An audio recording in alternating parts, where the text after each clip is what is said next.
What is up, YouTube? Welcome to the second episode of the Griefer Hour podcast. I am joined by my co-host, Vic. Vic, how you doing today? What's up? I'm doing great, buddy. How about you? Fan-freaking-tastic. I had a good weekend, got outside, did a bunch of work. How about you? What'd you do? Oh, I hung out with my girlfriend and her family, and we did a lot of stuff together over the weekend. It was great. Great. Always fun to spend time with them. Cool, cool. Well, I have a story to share just to kind of open things up this week. Oh. So, I don't know if you noticed behind me, but I have a new chair. That you do. Story behind it. So, I was on Facebook Marketplace and saw this, and I was like, wow, Respawn gaming chair? Like, aren't those expensive? So I go... highly, I believe. Yeah, I checked. Couple $100. $250 for this chair, by the way. So she's asking $50 for it. So I go over there and I'm like, hey, are you sure? Like $50? Like, I don't know if she knew what she had. She's like, yeah, so my boyfriend doesn't spend enough time paying attention to me and he's always gaming. So I'm just selling his stuff. And it's funny as the chair was there was a pile of old games sitting on the counter. And I was like, all right, fine, $50, new chair. So that's my haul for this week. This guy's gonna have a rough week, huh? Major rough week.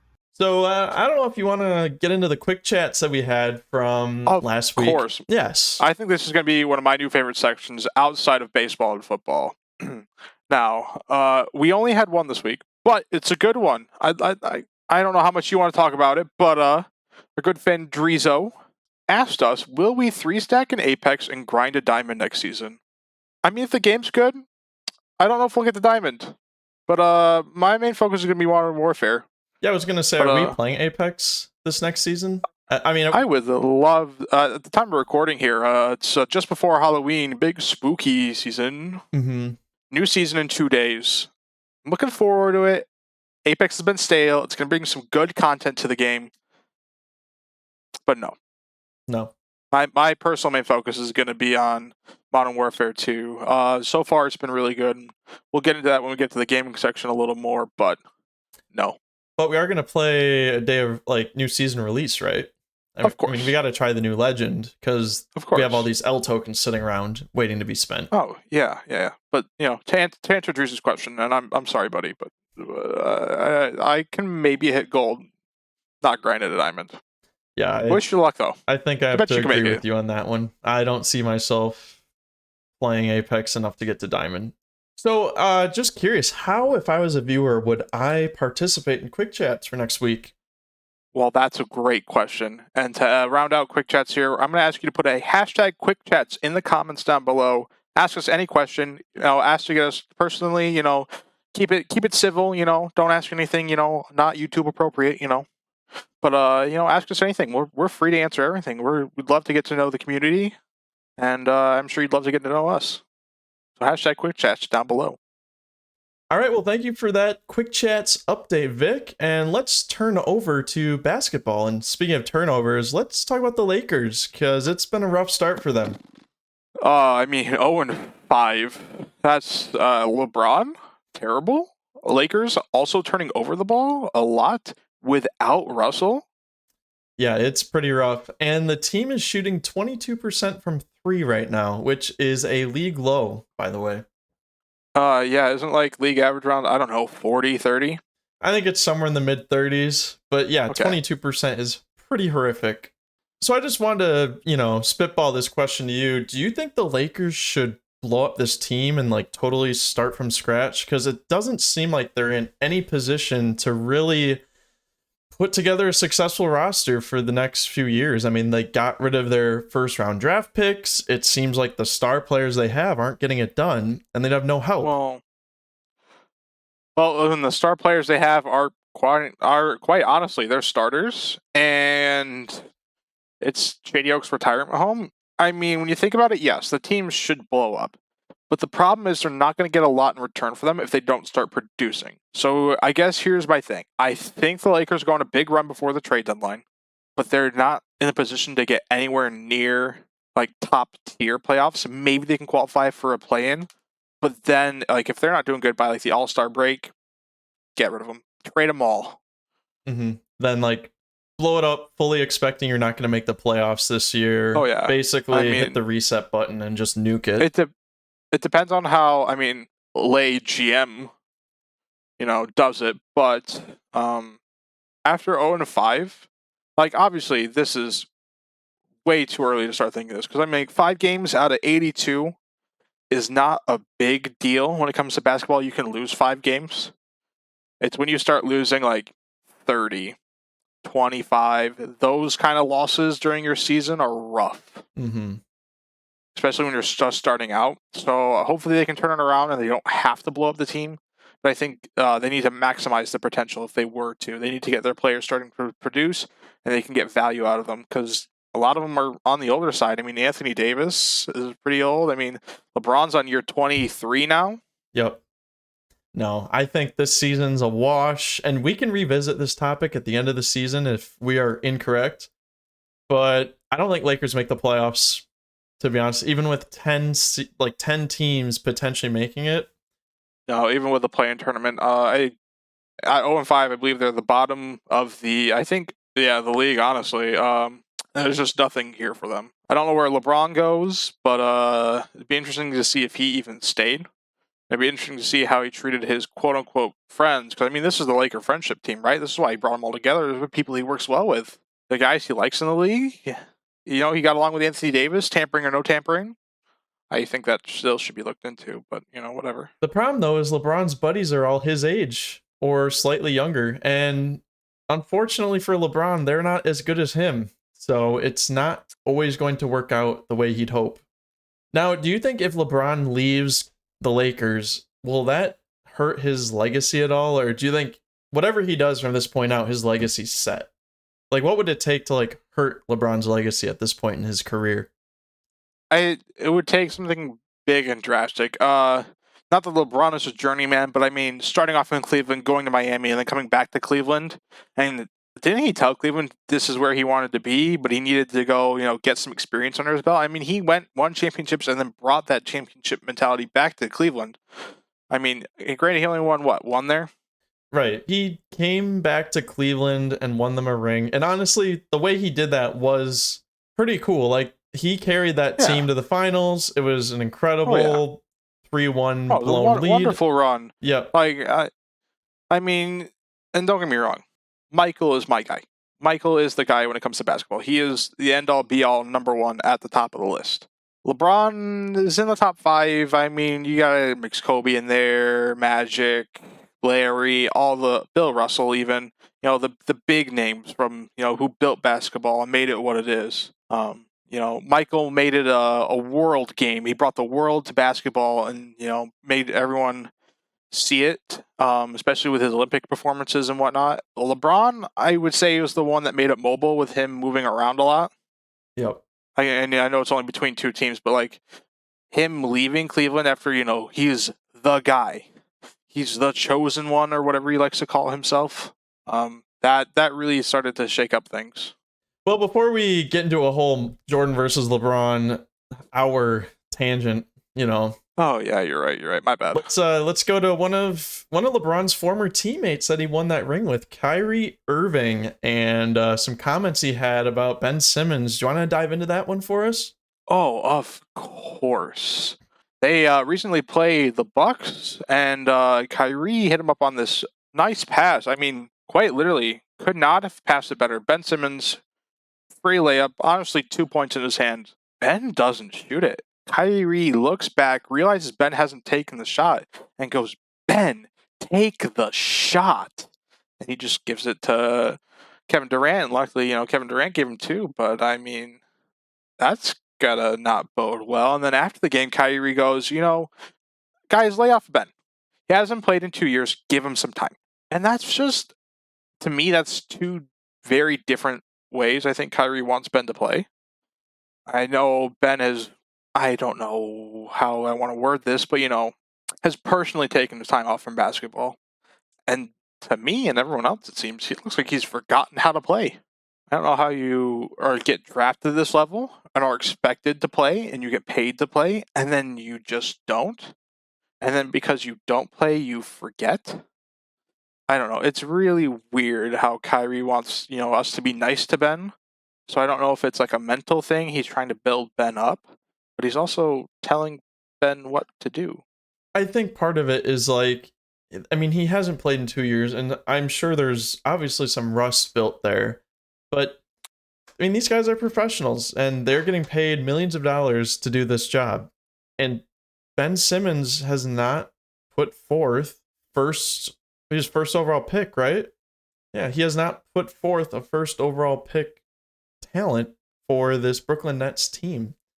And I understand you have to support your guy, but come on, Ben, you got to start making some shots. I mean, in that game, I think he didn't take another shot. Like, he didn't take a single shot from in the second half of that game.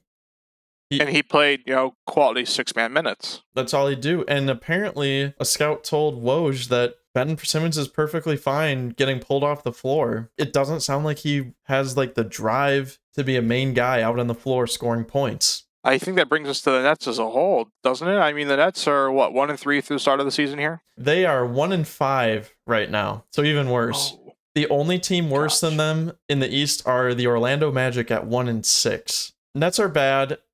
I don't know how these odds makers can still have the Nets being one of like the favorite teams to win the championship when you have teams like Boston, Milwaukee, Atlanta's look good this year. I don't know if they're going to do anything.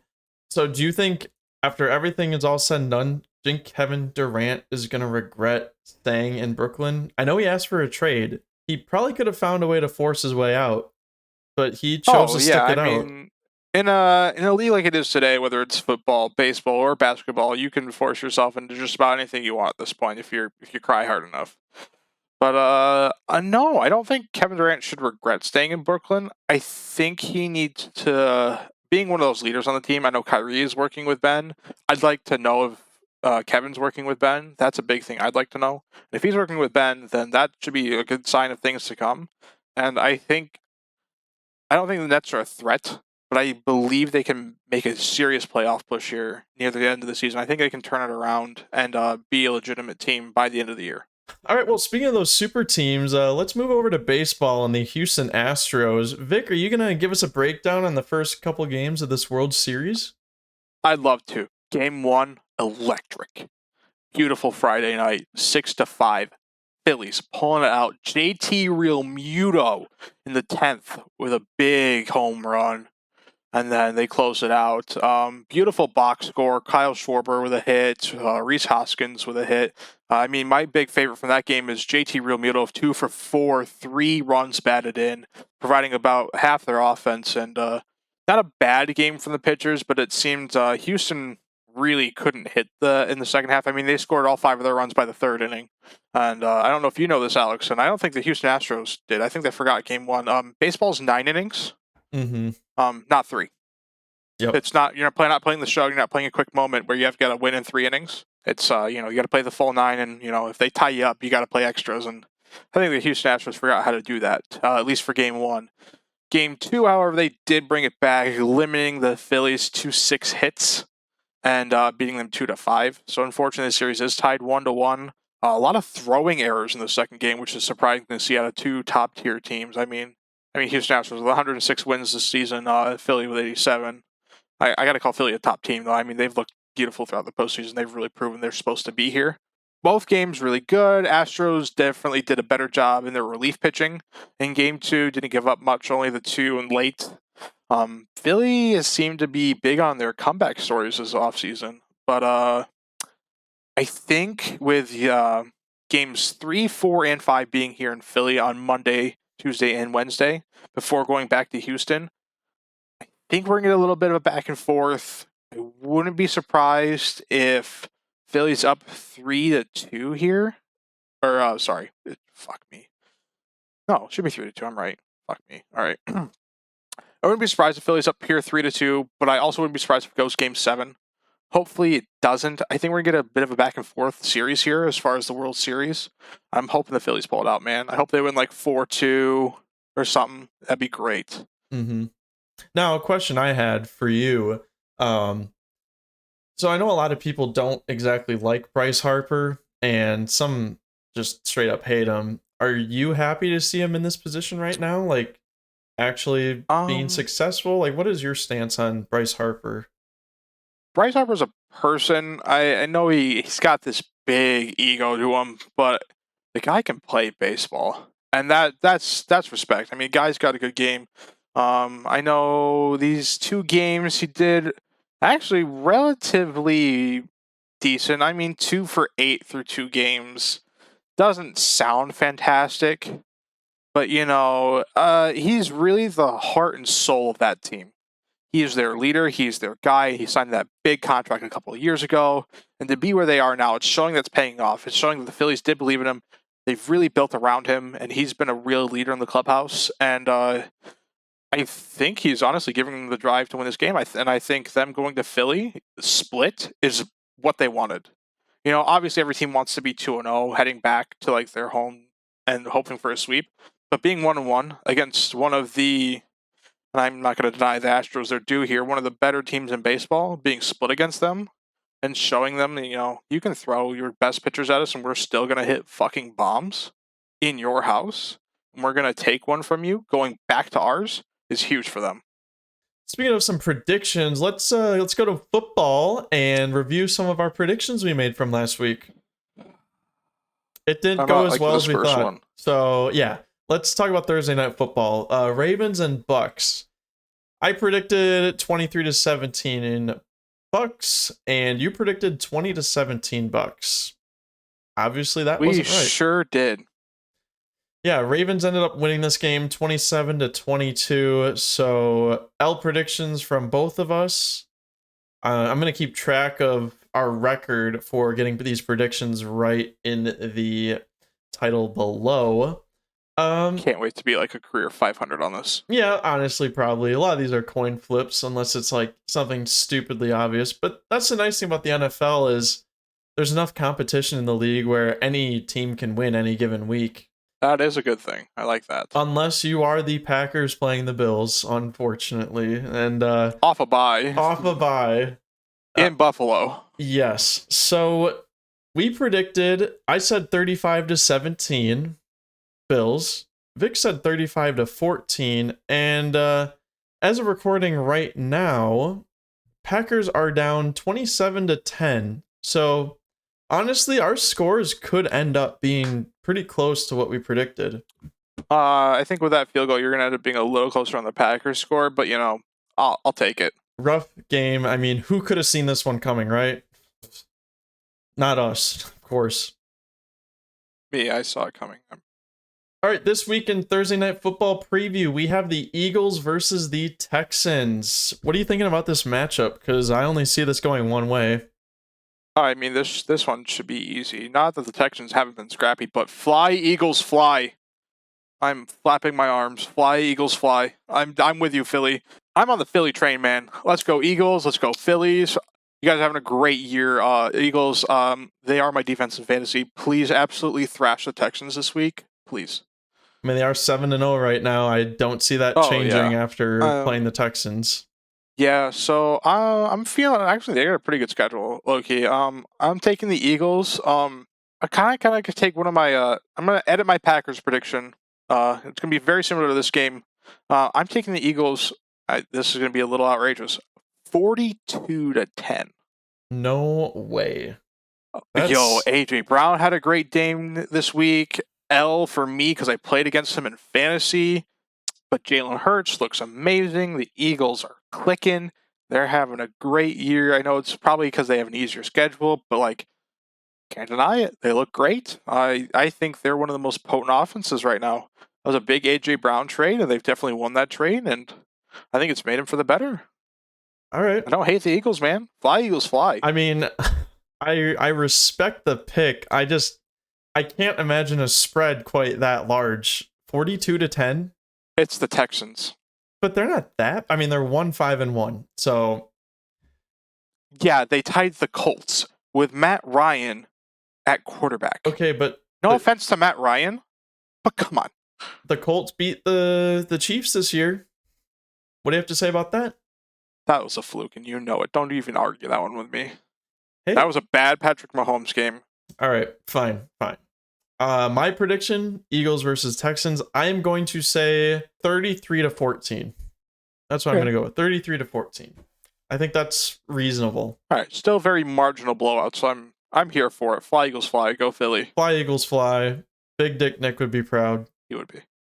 All right, Sunday Night Football, we have Titans versus Chiefs. This game could actually be kind of interesting. Definitely going to be interesting. Chiefs have a really good D-line, and Derrick Henry should still be able to run. My problem is the Titans did have Malik Willis play this last week. Mm-hmm. It'd be interesting to see if he plays. If he plays, it really changes my perspective here. How about you assume he's playing? Keep it close. Because his stat line today was 10 attempts, 6 completions, 55 yards, and 1 interception. Yeah, I'm going to take the Chiefs 28-14. What, no hope for the Titans? Derrick Henry can only do so much. Derrick Henry had 219 yards and 2 touchdowns today. You don't think he could do that again against the Chiefs? 200 yards, no. 2 touchdowns, yes. I give him 150 and 2 touchdowns. Okay. Well, that's going to be their only offense. And he will be the sole offense of the Titans. But I feel the Chiefs, and we'll get into this a little bit, they got that big Kadarius Toney trade we got to talk about. I mean, it's Patrick fucking Mahomes. Not that the Titans' defense is bad, but like the Chiefs are going to find a way to win. They got to stay top of the division. I think they got to take this game. And actually, I'm going to go... I shouldn't do this in the middle. I just said my score prediction. Give me 35. 35? 17. 35? I'm thinking about it a little more. You are 35, big 17. on these blowouts. I am. And I will be damned. It doesn't matter the points. What matters is I'm right. Okay. Just give me the Chiefs over the Titans, all right? I don't care what score you put in the bottom of the screen. All right. Fair enough. Just put both of them. Fair enough. I'll put both down there. So that way you can pick which one's closer. Thanks for that. All right, my prediction, Chiefs versus Titans. Yeah, I mean, how can I argue against the Chiefs? They're going to go out and put on a show, and Derrick Henry can only do so much. I'm going to say it's going to be 28-17 Chiefs. I think the Titans will still get decent scoring opportunities, but they're not going to be able to keep up with Patrick Mahomes. All right, fair enough. All right, Monday Night Football, Ravens versus Saints. Man, this sounds like a really crappy game. No, it doesn't. I'm going to tell you why you're wrong here. Really? I know the Saints had a weird week this week where they completely shut out the Raiders. Shut down my stud from last week, Josh Jacobs, letting me down and making me look like a goddamn fool. It depends on how the Saints can play, as long as they can replicate it, because I know they've had a weird season with Andy Dalton at quarterback. It was Winston's hurt, Andy Dalton's hurt. They got to put in Taysom Hill. It's all these moving pieces, but they've won, and I cannot argue with it. Mm-hmm. Are you taking the Saints? Don't look at me like that. All right, don't look at me like that. I'm going to believe this one's closer. Give me the Saints, 24-21. Ooh, nail biter. Are Saints going to win it on a game-winning field goal, too? No, Lamar's going to score late to get it to 21-24, and they're going to fail the onside kick with about 2 minutes to go, and then Alvin Kamara's going to run out the clock. We'll remember that. Write it down. All right. Noted. It has been noted. I guess if you're going to take Saints, I need an opportunity to one-up you in the predictions category. I gotta go with the Ravens, man. I think the Ravens are gonna do good enough to beat the Saints. I mean, I'm not gonna say they're gonna blow them out or anything, but I'm gonna take the Ravens. Let's say 24-20. Okay, so you're just taking my score and subtracting a point, and just flipping who wins. Correct. I think. All right. That's exactly right. Don't you? I just whatever. I just need an opportunity here to like get up on you on the predictions column. You know what? I'm gonna trade getting shit on like this for talking about trades. Big trades going on this week before the trade deadline, Alex. Robert Quinn from the Bears to the Eagles for a 4th round pick. What are your thoughts? My thoughts are the Bears are saying, let's just try and start over. Let's start building draft capital. Try and get For a some help. fourth? I mean, a fourth, that's kind of disrespectful. I believe Robert Quinn was at least worth a second. Big trade for the Eagles. Big key player on defense. I'm sad for Roquan Smith. His best friend leaves him. I think Roquan Smith could honestly get traded too. I don't know where. But if the Bears are just full on imploding, which, I mean, they do every year, right? Right. I mean, it was due to happen eventually. It may as well be in week 8. So get it over with. I believe you're not far off with the imploding. I think they need to look at what they're getting in return. I don't hate a fourth. Or who am I kidding? I hate the 4th round pick. They should have gotten at least a 3, maybe a 2. Robert Quinn is worth more than that for the player he is. I know he's a little on the older side, and I know it's a lot for that contract, but like maybe you could have given him Robert Quinn and a 3rd for a second. I think the Bears are kind of getting hosed. Let's be honest. They definitely are. Eagles win this trade for me. They do great. Looking honestly great. I mean, fly Eagles fly. We already said it. You're a big Eagles guy now. Look, man, don't get it twisted. I'm a Patriots fan. All right, don't get me twisted. I will bandwagon though, because fucking Tom Brady's letting me down. You're right. I mean, the way the Eagles beat the Patriots. Well, I would bandwagon with the Packers, right? But they're 3-5. All right. Oh, okay. So what I'm hearing is Bears just committed another common Bear L, right? I mean, it's like taking Mitch Trubisky over Patrick Mahomes and trading up to get him. Yes, big L's. At least they didn't take Deshaun Watson. Actually, you know what? Maybe Deshaun Watson would have had a better career and not touched that many masseuses if he was in Chicago. But that's a different discussion. All right, moving on. James Robinson going to the Jets for a conditional pick. Thoughts on that and how he's filling in? Love it, especially for Jacksonville. That gives Travis Etienne the full backfield to work with.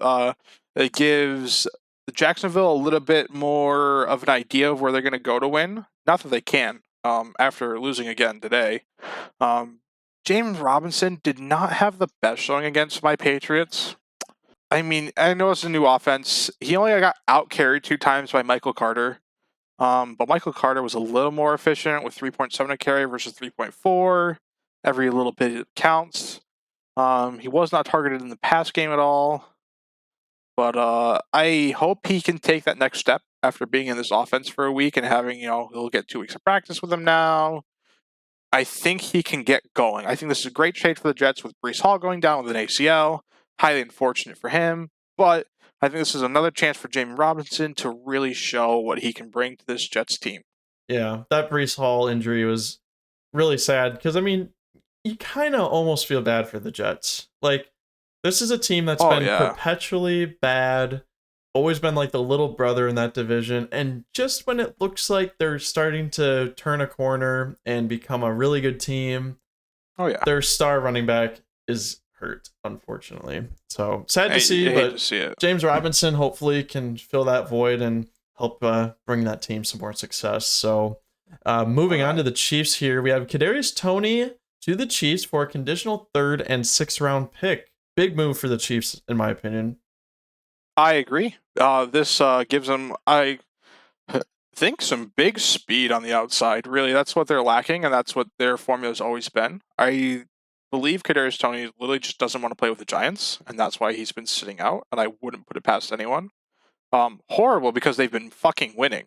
But Kadarius Toney has, honestly, I know last year he only had that 1 game. Everyone talks about that 1 game for him. And he has no touchdowns this season. But he's only got 1 in like his NFL fucking career, I'm pretty sure. Well, and people like to point out his stat lines, and really it kind of comes back to like, does the man really want to play for the Giants? I mean, Eli Manning sure did, getting traded from the Chargers to the Giants, and he did okay. But outside of him and Odell, like there's not much left. How much? I mean, maybe Saquon Barkley, but Well, he's there for contract reasons. I guess Toney was there too, but Toney's like, I'm out. Give me Patrick Mahomes throwing me the football. Honestly, I don't blame him. I think this is huge for the Chiefs. I'm curious to see where this puts him in the depth chart. I know he's going to take a little bit to learn the playbook and learn the plays. huge that the Chiefs have a bye this week to really practice with him, build some bonding with him, really. We'll get into that a little more, the Chiefs bonding. We sure will. But I believe Kadarius Toney would immediately go up to at least 3 in the depth chart.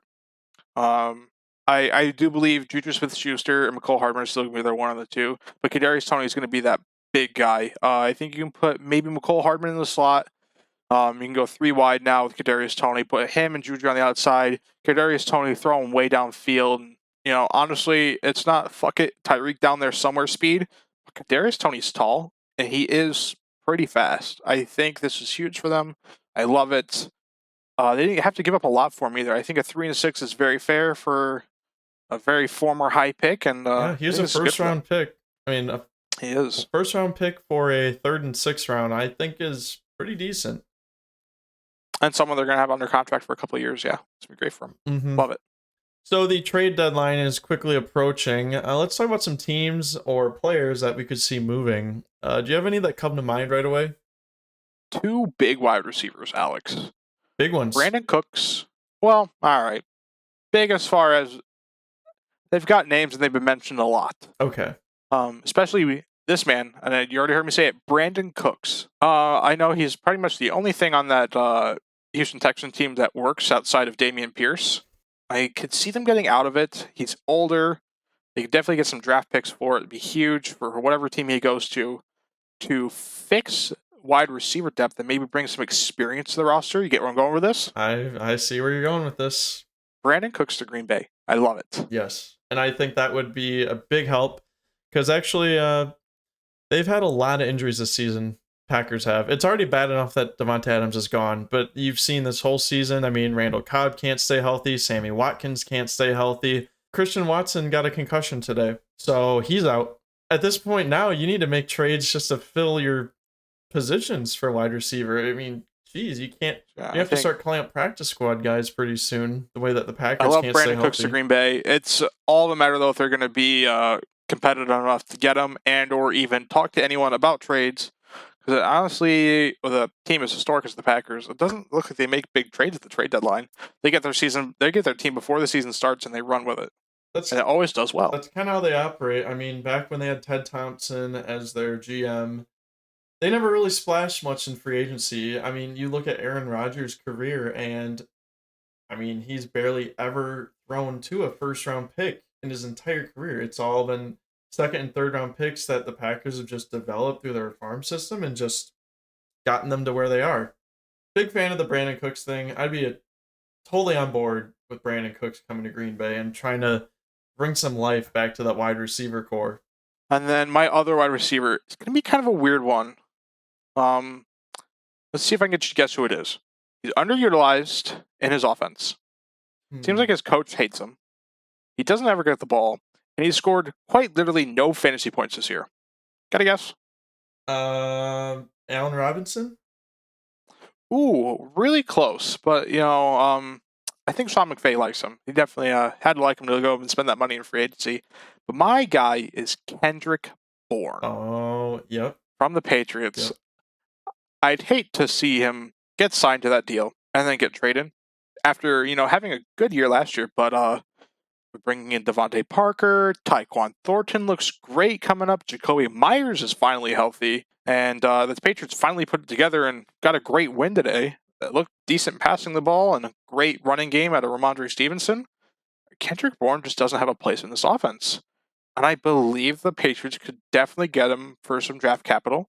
Probably not like a first or a second. Probably a couple of thirds, maybe a third and a fourth to go somewhere. I don't hate that.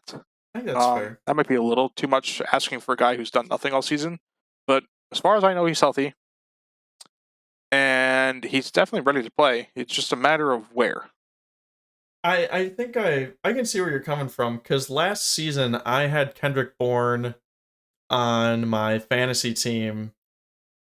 Just kind of as a bench guy. But Jacoby Myers was hurt quite a bit last season, wasn't he? So Kendrick Bourne saw bigger increase in his role on that team. But if Jacoby Myers is there, it's kind of like, what do you do with Kendrick Bourne at this point? They're kind of almost like the same player, it seems like.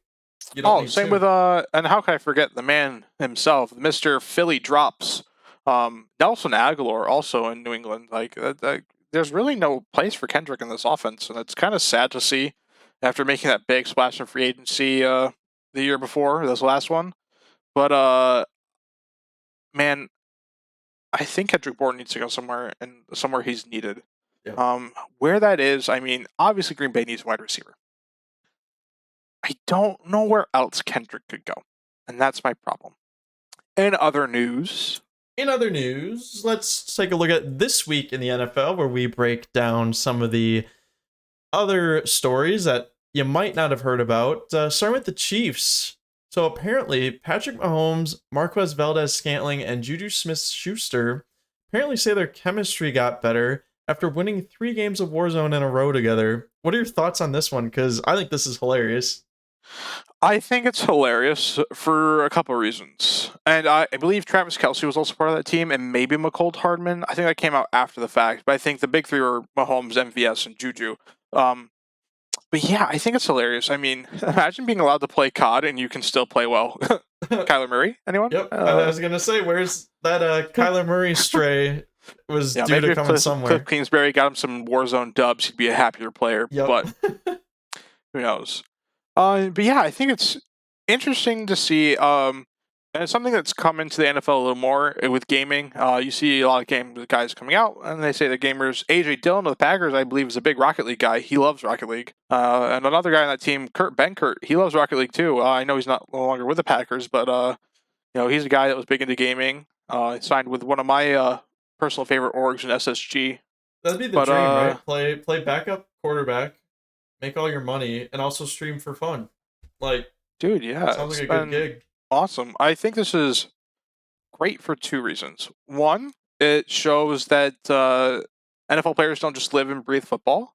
They have social lives, whether it's with their own teammates, and it helps them build chemistry to play games together. And, for lack of a better description, have fun outside of work.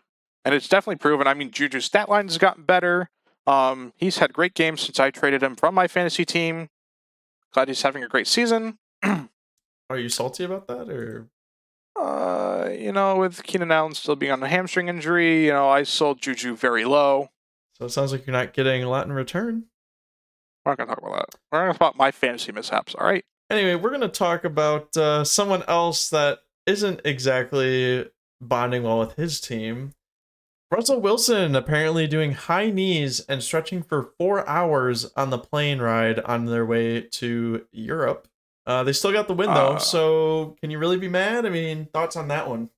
I think it's one of those you're mad in the moment kind of things. If I had a guy skipping up and down the plane aisle, I might put my foot out and try to trip him. But, yeah, you got the win. He played really well. Jerry Jeudy had a good game. It seems like he's in brighter spirits after getting a touchdown today. And honestly, it's a good sign for the Broncos to win a game and hopefully get back on the right track. We'll see how well they can keep this up. And I'm still on my let's ride far, far away train from last week. I still want nothing to do with the Broncos. So glad I missed out drafting all those players. Yeah, really. Fantasy. I don't think there's much of anyone on that team that would have been worth. Well, actually, no. Take that back. Running back, who was it? Devontae Williams. Oh yeah, right before his ACL got teared. Right. I mean, But yeah, he was definitely good. But that was about it. Yeah. I mean, and then Russell Wilson's always been that goofy, weird kind of guy. Yeah.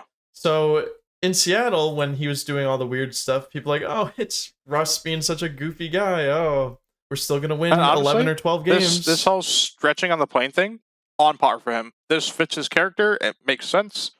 I thought it was hilarious when it came out, but also I can't argue with the results. So, I mean, Denver, you keep on riding. I'm going to keep going the other direction.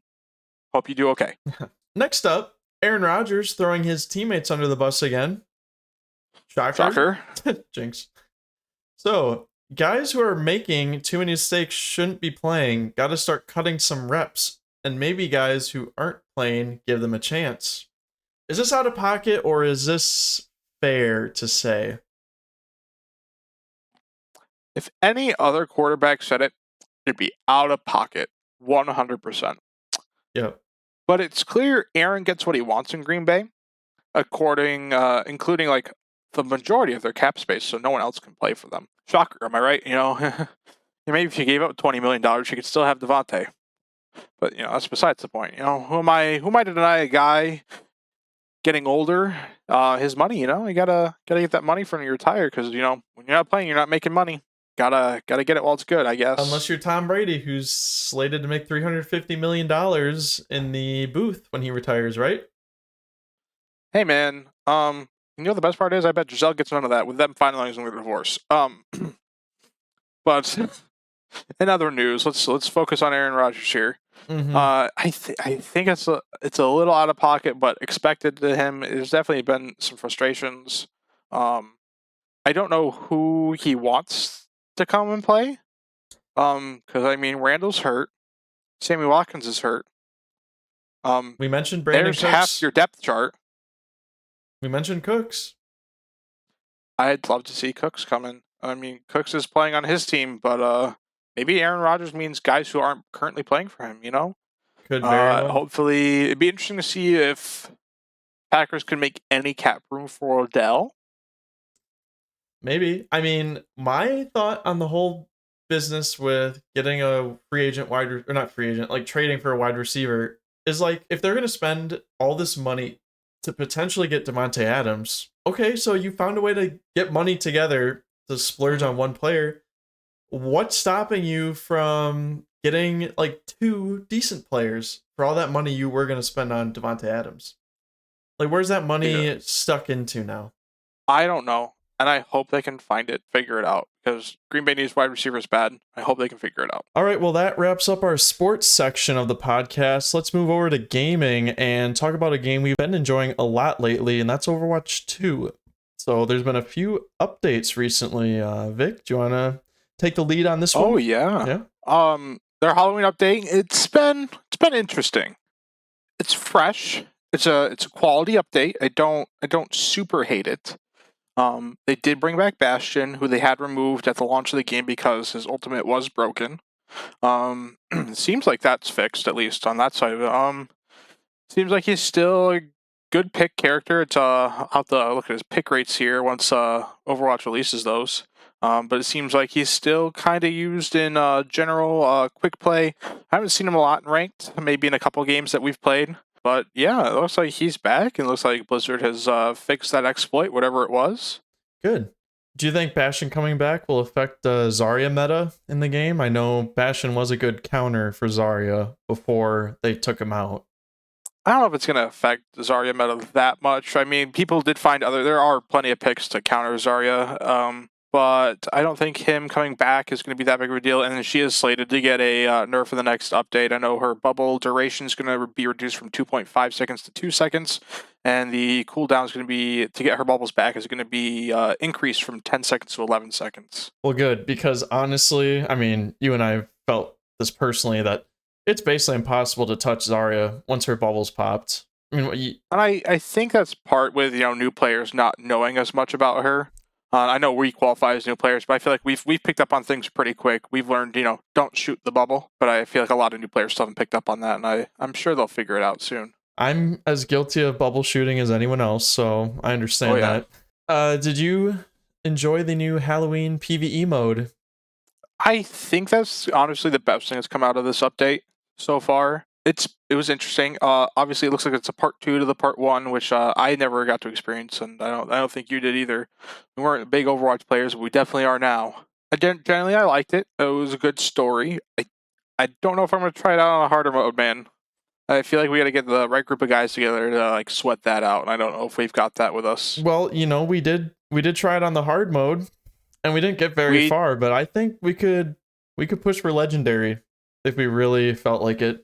Hey man, if your belief is enough to at least get me to click play, we'll see what happens. All right. Well, let's hope we can get a dub there in Halloween PvE. One place people did not get a dub was definitely the store this week. Am I right? Oh no. People are getting absolutely hosed with these new skins that came out in the store. There's Reaper, Kiriko, and Junker Queen skins that cost $20 each. So it's just, yet again, Activision Blizzard trying to find a way to make more money. Well, microtransactions are king nowadays. You got to remember. I think I would have been happy with $10 each. that would have made a little more sense, but 20 for this is kind of crazy. It looks like they're trying to scalp the hype the game has really been catching among all the streamers, really. $20 is honestly a scam if I've ever seen one. Yeah, I mean, it's an in-game cosmetic item that really should be something you can just unlock through playing the game. And I mean, they do have their battle pass system where you can unlock items, but even for legendary items, I mean, you shouldn't be spending all this money on just some cosmetic thing that really you can't even see when you're playing the game. I mean, it's really for everyone else's pleasure, unless you're a weirdo that watches your replays just to see your sick, nasty team kills, but that's about it, really. I guess this kind of comes back to this whole idea of like, you know, these free-to-play games, they make them free to remove the barrier of entry so anyone can play them. Yep. But are we going to see a continued trend in sort of preying on these people that get sucked into a game and they're like, I have to buy these cosmetics because I really like the game? I mean, imagine spending money on a free game, right? I mean, we've never done that. I don't even want to look at my bank statements. I say it's a new tech. I've seen the trend on TikTok where it's people adding up their cost of what they spent on games. I saw one guy spent a ridiculous amount on Apex, and honestly, I'm probably not that high up, but I'm sure I've spent more than enough. Are we gonna talk about your Bloodhound skin, the Prestige skin? Hey man, that was worth it. Poggers. Money on a free 2 heirlooms. I have 2 heirlooms. How many do you have again? I have 1. But all right then. Yeah, but you paid money to just guarantee an heirloom. That was. And you're telling me you didn't? Don't think you're better than me. All right. Look, I paid for the pack that had less of the loot crates than you did. I'm not gonna get flamed like this. All right. Look, it was a good investment for a game at the time I loved, and was really good to play. We both liked it. We did. It's always been there. And we might come back. Anyway, out of Overwatch 2, let's go to the other 2, Alex. Modern Warfare 2. Absolutely. That has been a great new game to put into the rotation because honestly, I've kind of missed I've missed Call of Duty. I didn't think I'd say it after how bad Vanguard went, but Call of Duty has been a good. Neither of us bought Vanguard. Oh yeah. Vanguard definitely Cold War still, you know, I kind of got an itch to go back to zombies really quick because, like, I never fully finished that camo grind, and I've got an itch to try to play it. We'll see what happens because I know I really want to focus on the Modern Warfare 2 campaign. I've seen good things. It looks like a really good story, and yeah, I know you got to play it to play Spec Ops because the campaign leads right into Spec Ops, and I know I've got some friends who want to play Spec Ops, so I definitely want to try that out. Mm-hmm. Well, my plan is I think I'm actually going to stream the campaign. I was going to do a Let's Play series, but I think I'll just stream the campaign, and whoever wants to watch it can. So if you're watching this, stay tuned for the live stream. Be streaming the campaign throughout the next however long weeks or so. We'll see. Depends. I want to talk about the things we like, things we don't like about this game, and a little preview on Warzone 2. So starting with things we like, Vic, you give your thoughts first, and I'll kind of follow up. I like that they have changed the way the gun system works. It's not super grindy. It seems like it's easier for everyone to get camos. It's easier for everyone to get attachments. It forces you to use all the guns in the game rather than, just the meta stuff if you want the cool camo skins. And I think the camo skins are going super easy, at least from I know Symphony's having a race with another streamer on Twitch. And they're racing to see who can get gold guns first. And gold guns are super easy because it's only like 4 camos per gun. And then you unlock the gold challenges. You do the gold challenges, and you do that for all the guns in the class. And then you unlock the platinum challenges, do the platinum challenges. Once you complete all the platinum challenges, you now unlock Polyatomic, that beautiful purple fractal looking skin. It looks beautiful. That's what I like. I like the gun changes, really. Okay. The things that I really like, and maybe this isn't so much a Modern Warfare 2 thing, this is more just games we've been playing. I'm glad that we're finally playing a game where I'm actually in the game. Isn't that wild? Who would have thought? A little bit, yeah. The queues seem to be going relatively quick. There's not been any server issues, which is awesome to see. I know there's the party bug, but I believe that got patched. Oh, well, those are all great points, Vic. But I was referring more to slandering battle royale games for the most part. I just really like being able to go into a game and play out the entire duration of the game and not be sent back to a lobby where I have to re-queue right away, wait around. It's boring. I don't like it. I'm tired of it.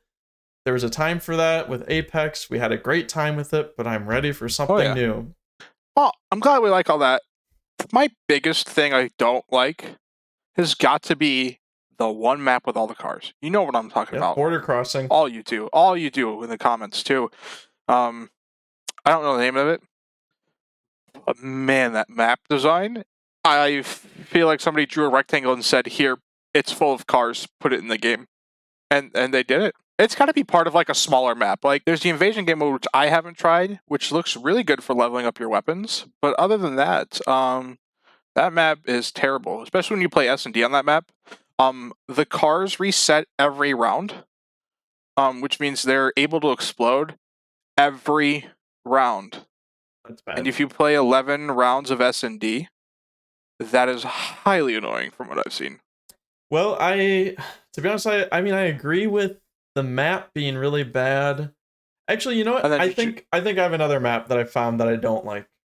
Have you played the Palace map? I don't want to call it like Buckingham Palace, but it's some mansion map. I don't like it. It is no bueno. At least the times I played it. I'd have to see a picture of it. If it's the one I'm thinking of, yeah, I'm with you. That one doesn't flow super nice. No. But everything else is really good. Honestly, it's been a solid launch outside of the one little party bug. And I believe that got fixed, so you're able to party up without having all your games crash after one game. Transitioning a little bit to Warzone 2 coming out on November 16th. Are you looking forward to playing that? Or kind of like, I'm done with Battle Royale, just want to play multiplayer? I saw the COD next release, and I saw the streamers play it early. I'm definitely not excited for it, but I'm skeptical, I would say. I want to try it. I want to see how much it differs from the original Warzone. And if it's not super loadout dependent, I would not be opposed to playing it. I know a lot of streamers are waiting for that. I mean, look at Tim the Tatman. He's waiting for over Warzone 2. He's not even streaming Modern Warfare 2 on his channel. He streamed it launch day, and that was it. It's a game he's going to play offline with friends. He likes it, but he's really waiting for Warzone 2. What is he mainly playing now? Just Overwatch? Just Overwatch, man. He's playing on his main account and his ult with his buddies. So he's hooked? He's hooked, like Roadhog, hooking him right back in, man. Wow. That's fucking terrible. Thanks, man. You know, and I'm glad we're talking about all these things we're looking forward to, Alex. Because, you know, one thing I'm really looking forward to is my favorite segment of this podcast, Studs and Duds. All right, let's get it. And this week, I'm going to go first. My stud, the king himself. Mr. Derrick Henry. That's right, not that basketball king. Get that shit out of here. Derrick Henry, 219 yards, 2 touchdowns, really looking like himself. I hope he can keep this up. I'm interested to see if Malik Willis keeps on playing, because if Malik Willis keeps on playing the way he's playing, this guy's going to score me fantasy points, and I'm all for that. Honestly, carried that Tennessee offense and looking like the King Henry of past. Man, I'm ready for it. Keep those fantasy points coming. However, the thing that let me down this week, it's got to be the Overwatch Halloween update. Really? I like the little PvE mode, and that was the only good thing to come out of it, really. And Bastion, maybe, for some people. You know, I don't hate playing against them, but, you know, there wasn't a lot to do. There's a little game modes here and there, but, like, we're not going to play that. We're going to play the real game. I want to play the real game, at least. So it doesn't look like there's a lot of content there for content creators. So it was a good idea update. It put a little sprinkle of content in, not a lot, and, I mean, for the content there was, it was $20 a piece. It was like $60, $80 to get everything. Yeah, well, still more content than anything Halo Infinite's put out in the last 6 months. Am I right? Damn. Burn. I went there. All right, well, if that wraps up your studs and duds, I guess I'll go first. My dud this week has to be Aaron Rodgers. I mean, what a showing against the Bills, am I right?